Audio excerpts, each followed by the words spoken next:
وإلى مدين أخاهم شعيبا قال يا قوم اعبدوا الله ما لكم من إله غيره ولا تنقصوا المكيال والميزان إني أراكم بخير وإني أخاف عليكم عذاب يوم محيط. ويا قوم أوفوا المكيال والميزان بالقسط ولا تبخسوا الناس أشياءهم ولا تعثوا في الأرض مفسدين. بقية الله خير لكم إن كنتم مؤمنين وما أنا عليكم بحفيظ. قالوا يا شعيب أصلواتك تأمرك أن نترك ما يعبد آباؤنا أو أن نفعل في أموالنا ما نشاء إنك لأنت الحليم الرشيد. قال يا قوم أرأيتم إن كنت على بينة من ربي ورزقني منه رزقا حسنا وما أريد أن أخالفكم إلى ما أنهاكم عنه إن أريد إلا الإصلاح ما استطعت وما توفيقي إلا بالله عليه توكلت وإليه أنيب. ويا قوم لا يجرمنكم شقاقي أن يصيبكم مثل ما أصاب قوم نوح أو قوم هود أو قوم صالح وما قوم لوط منكم ببعيد واستغفروا ربكم ثم توبوا إليه إن ربي رحيم ودود. قالوا يا شعيب ما نفقه كثيرا مما تقول وإنا لنراك فينا ضعيفا ولولا رهطك لرجمناك وما أنت علينا بعزيز.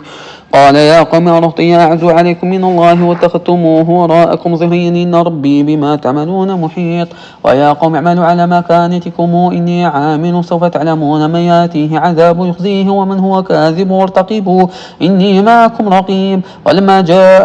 أمرنا نجينا شعيب والذين آمنوا معه برحمة منا وأخذت الذين ظلموا الصيحة فأصبحوا في ديارهم جاثمين كأن لم يغنوا فيها ألا بعدا لمدين كما بعيد الثمود. ولقد أرسلنا موسى بآياتنا وسلطان مبين إلى فرعون وملئه فاتبعوا أمر فرعون وما أمر فرعون برشيد يقدم قومه يوم القيامة فأوردهم النار وبئس الورد المورود وأتبعوا في هذه لعنة ويوم القيامة بئس الرفد المرفود. ذلك من أنباء القرى نقصه عليك منها قائم وحصيد. وما ظلمناهم ولكن ظلموا أنفسهم فما أغنت عنهم آلهتهم التي يدعون من دون الله من شيء لما جاء أمر ربك وما زادوهم غير التتبيب. وكذلك أخذ ربك إذا أخذ القرى وهي ظالمة إن أخذه أليم شديد إن في ذلك لآية لمن خاف عذاب الآخرة وذلك يوم مجموع له الناس وذلك يوم مشهود وما نوخره إلا لأجل معدود. يوم يأتي لا تكلم نفس إلا بإذنه فمنهم شقي وسعيد. فأما الذين شقوا ففي النار لهم فيها زفير وشهيق خالدين فيها ما دامت السماوات والأرض إلا ما شاء ربك خالدين فيها ما دامت السماوات والأرض إلا ما شاء ربك إن ربك فعال لما يريد. وأما الذين سعدوا ففي الجنة خالدين فيها ما دامت السماوات والأرض إلا ما شاء ربك عطاء غير مجزوز. فلا تك في مرية مما يعبد هؤلاء ما يعبدون إلا كما يعبد آباؤهم من قبل إنا لموفوهم نصيبهم غير منقوص. ولقد آتينا موسى الكتاب فاختلف فيه ولولا كلمة سبقت من ربك لقضي بينهم وإنهم لفي شك منه مريب. وإن كلا لما ليوفينهم ربك أعمالهم إنه بما يعملون خبير. فاستقم كما أمرت ومن تاب معك ولا تطغوا إنه بما تعملون بصير. ولا تركنوا إلى الذين ظلموا فتمسكم النار وما لكم من دون الله من أولياء ثم لا تنصرون. وأقيم الصلاة طرفي النهار وزلفا من الليل إن الحسنات يذهبن السيئات ذلك ذكرى للذاكرين. واصبر فإن الله لا يضيع أجر المحسنين. فلولا كان من القرون من قبلكم أولو بقية ينهون عن الفساد في الأرض إلا قليلا ممن نجينا منهم واتبع الذين ظلموا ما أترفوا فيه وكانوا مجرمين. وما كان ربك ليهلك القرى بظلم وأهلها مصلحون. ولو شاء ربك لجعل الناس أمة واحدة ولا يزالون مختلفين إلا من رحم ربك ولذلك خلقهم وتمت كلمة ربك لأملأن جهنم من الجنة والناس أجمعين. وكلا نقص عليك من أنباء الرسل ما نثبت به فؤادك وجاءك في هذه الحق وموعظة وذكرى للمؤمنين. وقل للذين لا يؤمنون اعملوا على مكانتكم إنا عاملون وانتظروا إنا منتظرون. ولله غيب السماوات والأرض وإليه يرجع الأمر كله فاعبده وتوكل عليه وما ربك بغافل عما تعملون. ألف لام را تلك آيات الكتاب المبين مبين إنا أنزلناه قرآنا عربيا لعلكم تعقلون نحن نقص عليك أحسن القصص بما أوحينا إليك هذا القرآن وإن كنت من قبله لمن الغافلين إذ قال يوسف لأبيه يا أبت إني رأيت 11 كوكبا والشمس والقمر ورأيتهم لي ساجدين قال يا بني لا تقصص رؤياك على إخوتك فيكيد لك كيدا إن الشيطان للإنسان عدو مبين وكذلك يجتبيك ربك ويعلمك من تاويل الحديث ويتم نعمته عليك وعلى آل يعقوب كما أتمها على أبوك من قبل إبراهيم وإسحاق إن ربك عليم حكيم لقد كان في يوسف وإخوته آيات للسائلين إذ قالوا ليوسف وأخوه أحب إلى أبينا منا ونحن عصبة إن أبانا لفي ضلال مبين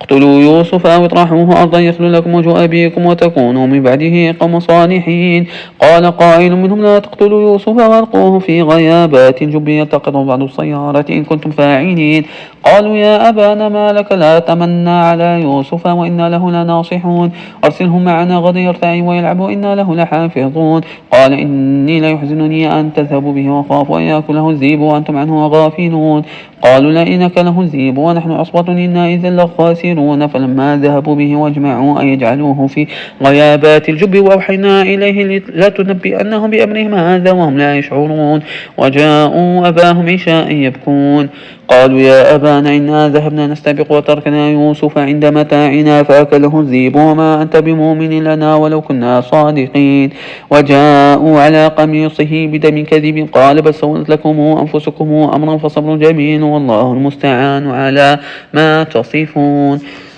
وجاءت سيارة فأرسلوا والدهم فأدلى دلوه قال يا بشرى يا هذا غلام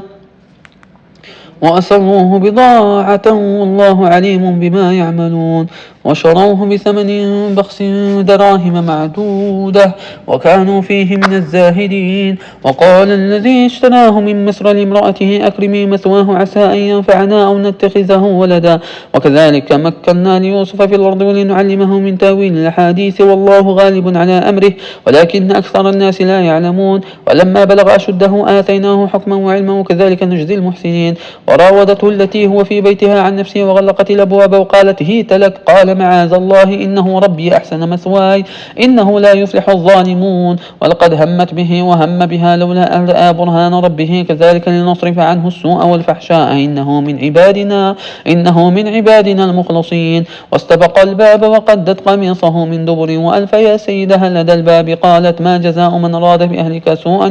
إلا أن يسجن وعذاب أليم قال هي راودتني عن نفسي وشهد شاهد من أهلها إن كان قميصه قد من قبل فصدقت وهو من الكاذبين وإن كان قميصه قد من دبر فكذبت وهو من الصادقين فلما رأى قميصه قد من دبر قال إنه من كيدكن إن كيدكن عظيم يوسف أعرض عن هذا واستغفري لذنبك إنك كنت من الخاطئين وقال نسوة في المدينة امرأة العزيز تراود فتاها عن نفسه قد شغفها حبا إنا لنراها في ضلال مبين فلما سمعت بمكرهن أرسلت إليهن وأعتدت لهن متكئا وآتت كل واحدة منهن سكينا وقالت اخرج عليهن فلما رأينه أكبرنه وقطعن أيديهن وقلن حاش لله ما هذا بشرا إن هذا إلا ملك كريم قالت فذلكن الذي لمتنني فيه ولقد راودته عن نفسه فاستعصم ولئن لم يفعل ما آمره ليسجنن ولا يكون من الصاغرين قال رب السجن أحب إلي مما يدعونني إليه وإلا تصرف عني كيدهن أصب إليهن وأكن من الجاهلين فاستجاب له ربه فصرف عنه كيدهن إنه هو السميع العليم ثم بدا لهم من بعد ما رأوا الآيات ليسجننه حتى حين ودخل معه السجن فتبين قال أحدهما إني أراني أعصر خمرا وقال الآخر إني أراني أحمل فوق رأسي خبزا تأكل الطير منه نبئنا بتاويله إنا نراك من المحسنين قال لا يأتيكما طعام ترزقانه إلا نبأتكما بتاويله قبل أن يأتيكما ذلكما مما علمني ربي إني تركت ملة قوم لا يؤمنون بالله وهم بالآخرة هم كافرون واتبعت ملة آبائي إبراهيم وإسحاق ويعقوب ما كان لنا أن نشرك بالله من شيء ذلك من فضل الله علينا وعلى الناس ولكن أكثر الناس لا يشكرون يا صاحبي السجن أرباب متفرقون خير من الله الواحد القهار ما تعبدون من دونه إلا أسماء سميتموها أنتم وآباؤكم ما أنزل الله بها من سلطان إن الحكم إلا لله أمر أن لا تعبدوا إلا إياه ذلك الدين القيم ولكن أكثر الناس لا يعلمون يا صاحبي السجن أما أحدكما فيسقي ربه خمرا وأما الآخر فيصلب فتأكل الطير من رأسه قضي الأمر الذي فيه تستفتيان وقال للذي ظن أنه ناج منهما اذكرني عند ربك فأنساه الشيطان ذكر ربه فلبث في السجن بضع سنين وقال الملك إني أرى 7 بقرات سمان يأكلهن 7 عجاف و7 سنبلات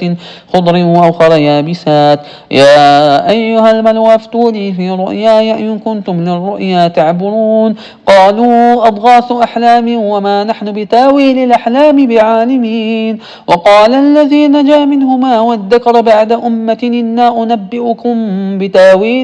أنا أنبئكم بتاويله فأرسلون يوسف أيها الصديق أفتنا في 7 بقرات سمان يأكلهن 7 عجاف و7 سنبلات خضر وأخر يابسات لعلي أرجع إلى الناس لعلهم يعلمون قال تزرعون 7 سنين دأبا فما حصدتم فذروه في سنبله إلا قليلا مما تأكلون ثم يأتي من بعد ذلك 7 شداد يأكلن ما قدمتم لهن إلا قليلا مما تحصنون ثم يأتي من بعد ذلك عام فيه يغاث الناس وفيه يعصرون وقال الملك ائتوني به فلما جاءه الرسول قال ارجع إلى ربك فاسأله ما بال النسوة التي قطعن أيديهن إن ربي بكيدهن عليم قال ما خطبكن إذ راوتن يوسف عن نفسه قلن حاش لله ما علمنا عليه من سوء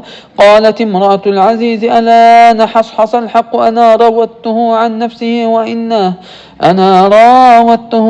نفسه وإنه لمن الصادقين ذلك ليعلم أني لم أخنه بالغيب وأن الله لا يهدي كيد الخائنين.